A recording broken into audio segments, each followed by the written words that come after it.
Aproximadamente hace 2 millones de años, un poderoso bloque de tierra logró emerger del profundo océano. Un punto caliente, originado por el vulcanismo, abrió paso al único afloramiento rocoso de la cordillera volcánica submarina del Coco, que se extiende desde las Islas Galápagos hasta las costas pacíficas del sureste de Costa Rica. Este punto alto en el mar es un volcán apagado, con una selva de profundos barrancos envueltos en niebla y estruendosas aguas moviéndose a través de ríos y cascadas. Una misteriosa isla cuyo silencio guarda miles de historias. Historias sobre la evolución de las especies acuáticas y terrestres. Historias de aventureros, descubridores y científicos de todo el mundo. Se trata de la Isla del Coco.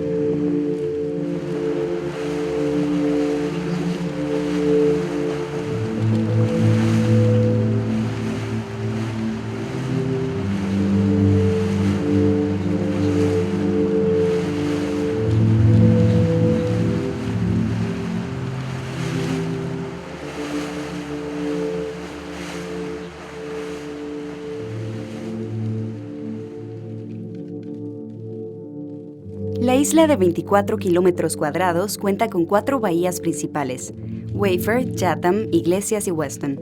Solo las 2 primeras de arenosas playas y accesibles para el ingreso. Se dice que la Isla del Coco fue descubierta por el navegante Joan Cabezas en 1526.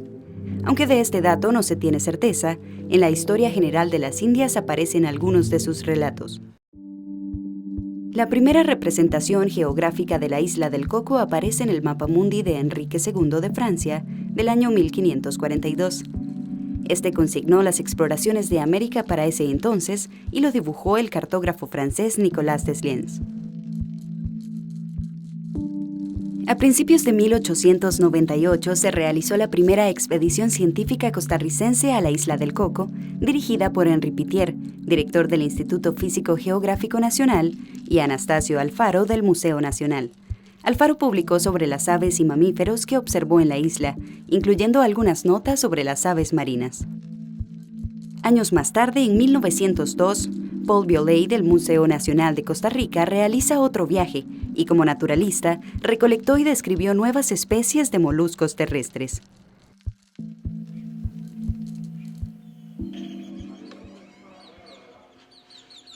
A partir de 1980, las expediciones universitarias inician su trayectoria.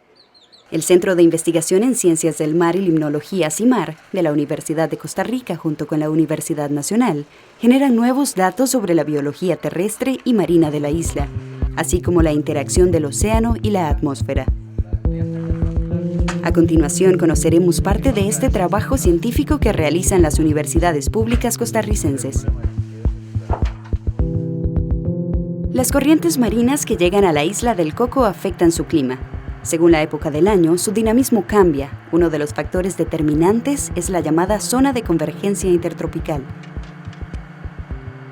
Una de las principales tareas que ha asumido el equipo científico es recolectar y sistematizar con frecuencia datos sobre el clima, para poder conocer el impacto de la variabilidad climática y validar la información obtenida mediante otras metodologías.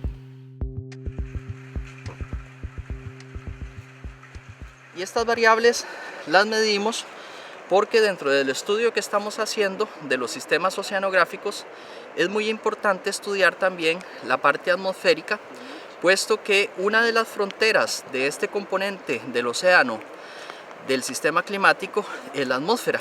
Y entonces hay procesos de interacción entre el océano y la atmósfera, y para cuantificar estos procesos nosotros debemos medir las diferentes variables atmosféricas que podemos hacer con una estación meteorológica. Las estaciones meteorológicas instaladas en la isla son portables para asegurar su transporte y movilidad. Funcionan con paneles solares durante el día y en la noche con baterías. De esta forma, la captura de datos es constante. Se reciben todos los datos que capturan los sensores, como presión atmosférica, temperatura, humedad, precipitación, radiación global, radiación ultravioleta y dirección del viento.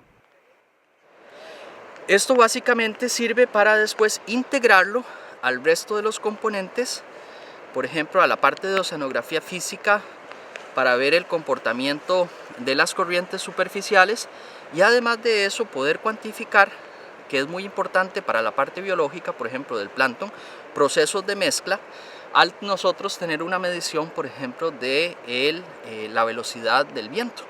Entonces eso nos va a permitir dar una mejor explicación de los sistemas oceanográficos existentes en la isla del Coco. De vuelta a los laboratorios del Centro de Investigaciones Geofísicas, los datos son procesados para hacer mediciones y comparaciones.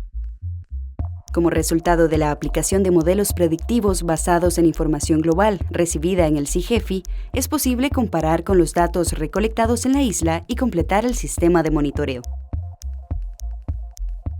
Estos estudios sustentan y renuevan información de la isla y aportan valiosos hallazgos a las demás investigaciones que se realizan.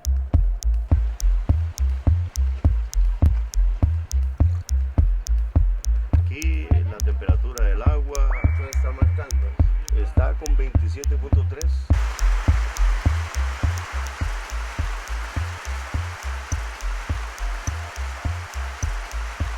Cuando las corrientes de la zona de convergencia intertropical se desplazan hacia el norte, la contracorriente ecuatorial se intensifica y provoca un mayor flujo de agua proveniente de Polinesia y Oceanía.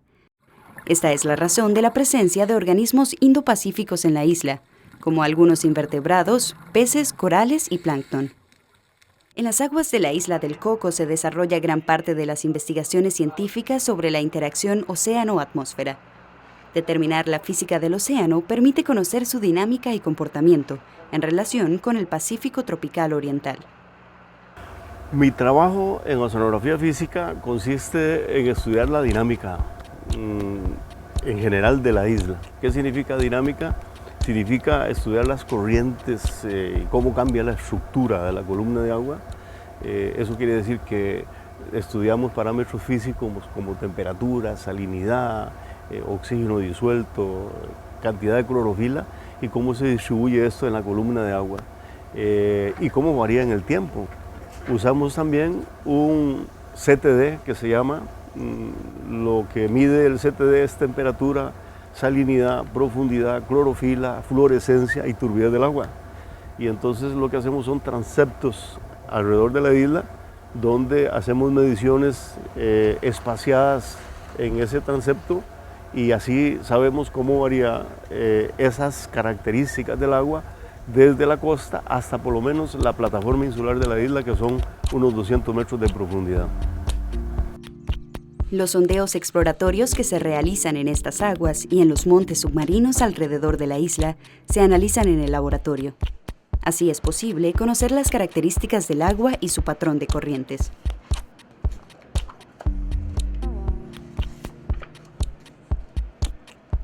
Las expediciones científicas al Parque Nacional Isla del Coco fusionan los esfuerzos de dos instituciones públicas del país, la Universidad de Costa Rica y la Universidad Nacional, esta última representada por el Laboratorio de Oceanografía y Manejo Costero. Bueno, nuestro laboratorio en realidad viene trabajando en la Isla del Coco desde hace 30 años, desde el inicio de la década de los 80. Y a partir de ahí siempre hemos estado interesados en determinar el patrón de corrientes, cómo se mueven las aguas entre Costa Rica y la Isla del Coco, qué sistemas de corrientes afectan a la Isla del Coco en sí misma, ¿verdad? Para determinar la influencia que pueda tener sobre ese ecosistema algunas corrientes, digamos que se desplazan desde grandes distancias. Los muestreos que realizan el AUCOS y el CIMAR permiten conocer la conductividad, temperatura, fluorescencia y otros componentes cuyos datos se toman en columnas de agua a lo largo de diferentes trayectos, desde Cabo Blanco en Punta Arenas hasta la Isla del Coco y sus 4 bahías. Gracias a esto, se entiende el comportamiento de las aguas oceánicas y es posible conocer su sistema de corrientes.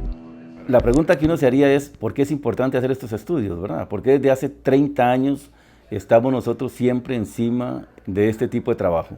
La respuesta es muy simple. Entre la Isla del Coco y Costa Rica fluyen una serie de corrientes que vienen desde la parte oeste del Océano Pacífico, que transportan nutrientes, transportan flujos de calor que son muy importantes para los ecosistemas marinos que encontramos en estas regiones.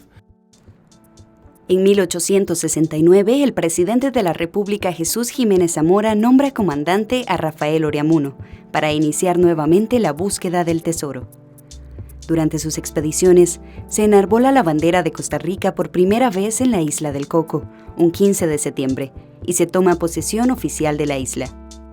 Por ser un sitio natural privilegiado y contar con cientos de especies endémicas, es que el parque nacional más grande del país fue declarado como Patrimonio Mundial de la Humanidad por la UNESCO en 1997. Gracias a la iniciativa liderada por Rodrigo Carazo Odio y la Fundación Amigos de la Isla del Coco. Nosotros los que queremos la Isla del Coco como algo muy cercano a nuestra patria, hemos estado pensando durante mucho tiempo que siendo, como lo dijo ya muy bien Jacques Cousteau, la isla oceánica más bella del mundo, pues merecía esta condición. Y a su vez, los costarricenses debemos sentirnos muy orgullosos de que el mundo entero la admire. Lo hice inmediatamente un mes después de estar en el gobierno, porque apenas gané las elecciones, un grupo de gente de los Estados Unidos vino a proponer la construcción de un casino, lo cual, pues además de un insulto, era también un aviso de que eso podía suceder en el futuro y era mejor evitarlo. A pesar de esto, la isla del Coco es amenazada y atacada constantemente por embarcaciones pesqueras ilegales. Y aunque se hace un gran esfuerzo para mitigar el problema, es necesario mejorar las políticas de vigilancia y protección. El grupo multidisciplinario necesita coordinar muy bien sus acciones y prepararse con el equipo necesario para que la toma de muestras sea exitosa. Para esto, la expedición científica cuenta con un especialista en operaciones marinas. Bueno, mi experiencia en la Isla del Coco es la colaboración para que todos los proyectos que se realizan en esta expedición salgan de la mejor manera. Yo doy apoyo a la gente de física, doy apoyo a la gente de química, doy apoyo a los biólogos que trabajan en corales. Para la conservación de los recursos y la biodiversidad de la isla, es determinante conocer las unidades más pequeñas suspendidas en el agua, el plancton, cuya variedad muchas veces supera la diversidad en los ecosistemas terrestres. Ahora vamos a hacer unos muestreos sobre parches de arrecife coralino en Bahía Waifer, utilizando diferentes redes de plancton. Cada red va a tener un tamaño de poro diferente, entonces va a tener una capacidad diferente para capturar organismos de diferente tamaño.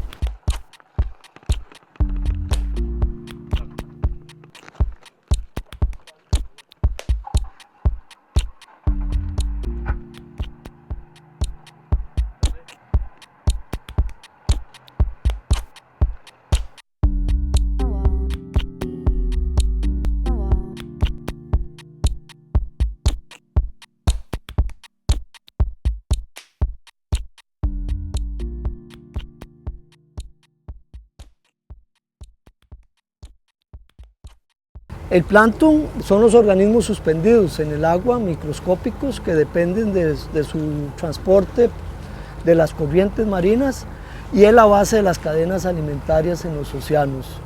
La gran mayoría de organismos en sus etapas larvales, invertebrados como moluscos, como crustáceos o incluso vertebrados como peces, sus estadios larvales se alimentan de plancton.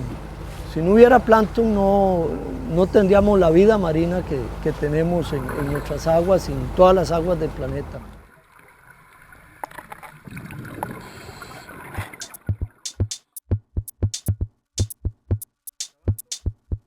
La distribución geográfica y la diversidad de especies de este plancton demuestran el proceso evolutivo geológico de los océanos. El fitoplancton, al consumir dióxido de carbono, puede convertirse en un regulador de este compuesto en la atmósfera y el mar.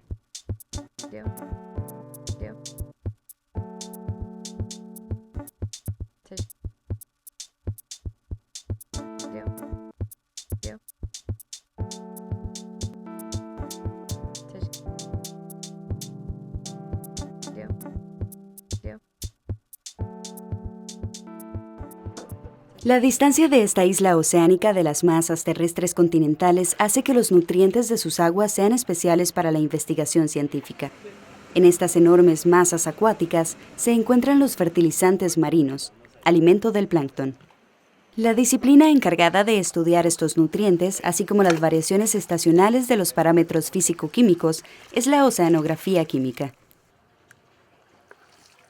Los parámetros físico-químicos es un término que se refiere a la temperatura, la salinidad y a la concentración de oxígeno disuelto, la concentración de materiales en suspensión. Fundamentalmente, estas son en realidad variables que se estudian en oceanografía que tienen una influencia muy importante en los organismos. Está también relacionado con las corrientes marinas. Entonces es muy importante tener el conocimiento en qué ámbito se encuentran estos valores de salinidad, de temperatura. Y no solamente es en la superficie, sino que es en la columna de agua. Entonces nosotros, determinando eso, vamos a conocer cuáles son las influencias que está recibiendo la isla de esas masas de agua. Este laboratorio acondicionado en la embarcación cuenta con las condiciones adecuadas para filtrar las muestras de agua y separar las microalgas.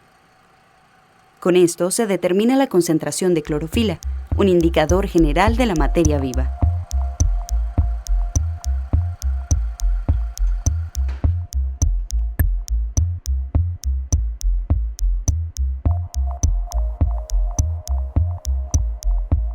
Las aguas filtradas se congelan y se llevan a los laboratorios de química en el CIMAR, donde se aplica un protocolo para comprobar la concentración de nitratos, nitritos, fosfatos, silicatos y amonio, los fertilizantes marinos.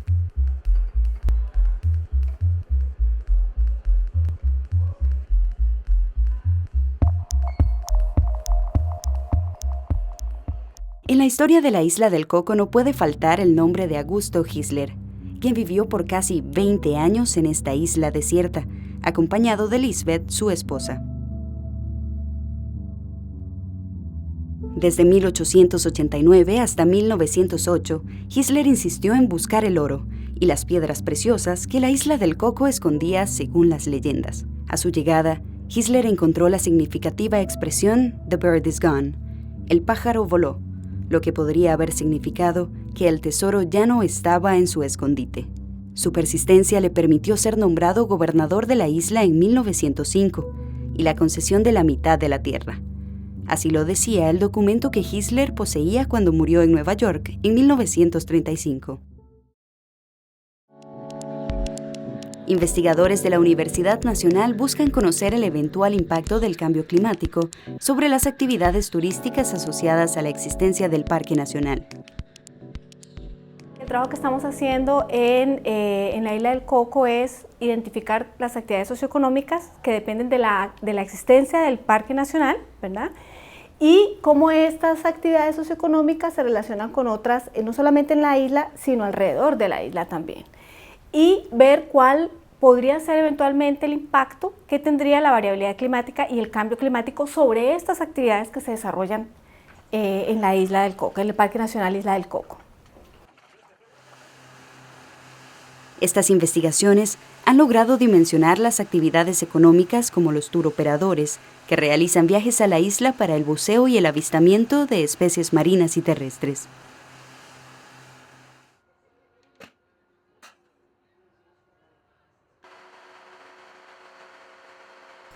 Una cosa importante, por ejemplo, en la parte de investigación es que ha habido varias organizaciones internacionales y nacionales que han dado su apoyo, tanto en donaciones como en recursos, digamos, que no son económicos necesariamente, para que esta investigación se pueda llevar a cabo. Hacer investigación en la isla del Coco es caro, y el hecho de que nos estén apoyando para poder hacer esta investigación, no solamente la Universidad Nacional, sino la Universidad de Costa Rica, permite que se genere información para que se tomen medidas de política más adelante informadas, o sea, que realmente tomen en cuenta lo que es el Parque Nacional como tal. En 1905 se realizó la primera práctica de buceo en la isla del Coco. El gobierno de Costa Rica envió un pequeño grupo de buzos de casco duro o escafandra con el fin de ampliar lo que se conocía sobre la fauna del mar. Salieron en el vapor Turrialba y a bordo se encontraba Gustavo Rodríguez, quien ofreció algunos dibujos sobre el paisaje submarino. La gran cantidad de islotes alrededor de la isla, además de ser el refugio de numerosas aves, forman plataformas coralinas, hogar de la fauna marina tropical. El proyecto que tenemos en el Parque Nacional Isla del Coco, el Grupo de Corales, lo que ha estado haciendo es evaluaciones alrededor de la isla, identificando los arrecifes, y tenemos marcados varios arrecifes con unas varillas, y eso los estamos monitoreando. Eso es, se están visitando regularmente, o cada vez que vamos a la isla se visitan y se analizan a lo largo de una línea que se queda marcado con esas varillas. Entonces es un transecto permanente y ahí podemos ver cómo está cambiando los arrecifes en el tiempo. En Isla del Coco lo que estamos haciendo básicamente es monitoreo de las áreas con cobertura coralina, y también el componente incluye inventarios de biodiversidad, de fauna bentónica, no solo corales sino organismos asociados.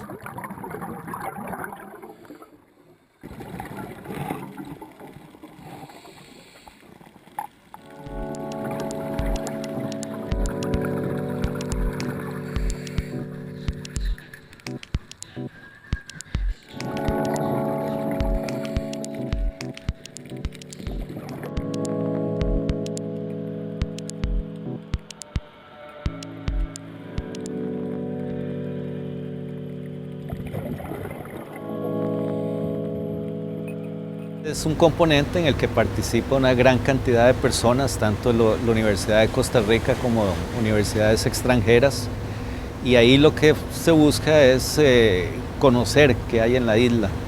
Entonces cada vez que vamos recolectamos organismos y estos se llevan a la universidad, algunos se analizan en el CIMAR o en el Museo de Zoología de la Universidad de Costa Rica, y otros son enviados a especialistas en el exterior. Hasta la fecha, el listado que hay, porque se hizo primero una recopilación de todo lo que se ha publicado desde la isla desde 1891. La recopilación que tengo es de más de 1.600 especies marinas, que es un número muy alto para un área tan pequeña como es la Isla del Coco. Pero además, en los últimos años, desde que empezó el proyecto, se ha informado de varios cientos de especies que no se conocían para la isla, y se han descrito como unas 5 o 6 especies, y están en proceso de descripción una gran cantidad de especies. Los estudios multidisciplinarios en esta área protegida, localizada a 532 kilómetros de la provincia de Punta Arenas, permitirán no solo conocer la compleja biodiversidad en este sistema poco perturbado, sino también ofrecerá mejores criterios para la toma de decisiones que garanticen su adecuado manejo. Bueno, la investigación es fundamental. Este es un sitio único y exclusivo en el mundo, ¿verdad? Los procesos de evolución en una isla oceánica son muy distintos a los procesos en otros ambientes, y pues creemos que los ecosistemas que tiene la isla son muy frágiles, y pues hay que hacer investigación permanentemente y monitoreo para tomar las medidas a tiempo que nos permitan que las mismas actividades de los humanos que estamos aquí pues no impacten. Hay elementos que nos están afectando irremediablemente, como el cambio climático. Entonces todas estas investigaciones pues son fundamentales. La institución no tiene recursos para investigar, no tenemos la experiencia ni el entrenamiento para hacerlo, y solamente son los centros de investigación los que podrían hacerlo. Entonces en ese sentido pues tenemos buenas alianzas. Ojalá que para siempre podamos seguir investigando y sabiendo qué es lo que pasa, qué es lo que tenemos y cómo podemos mejorar la conservación. Es importante que el Estado siga apoyando estas investigaciones, sobre todo porque está aprovechando la misma inversión que hace el Estado en la educación superior. Entonces es como devolverle a la sociedad costarricense para el conocimiento y el disfrute de todos los costarricenses, ¿verdad? Porque todo lo que aquí se genera es conocimiento que poco a poco los costarricenses pueden ir valorando, apropiándose de que la isla del Coco es nuestra. La belleza de este proyecto es que es ideado y desarrollado por costarricenses, financiado por costarricenses en instituciones públicas de Costa Rica. Y yo estoy convencido de que una de las razones por las cuales viene tanto turista a Costa Rica es porque en Costa Rica se realiza mucha investigación científica y las televisoras pueden saber que pueden llegar a tal parque nacional, tal día, tal hora y ver tal animal porque un científico estuvo ahí durante años investigando ese tema. Salimos rumbo al puerto de Punta Arenas, en plataforma continental. Dejamos la isla al finalizar el día. Nos acompañó una comitiva de habitantes en una suerte de despedida. Al caer la tarde, y con un inmenso océano Pacífico de frente, continúa este viaje con la certeza de que llevamos respuestas y muchas nuevas preguntas que le permitirán a este equipo de investigación ofrecer propuestas para buscar el equilibrio y el respeto por la biodiversidad en este pequeño pero profundo santuario de vida.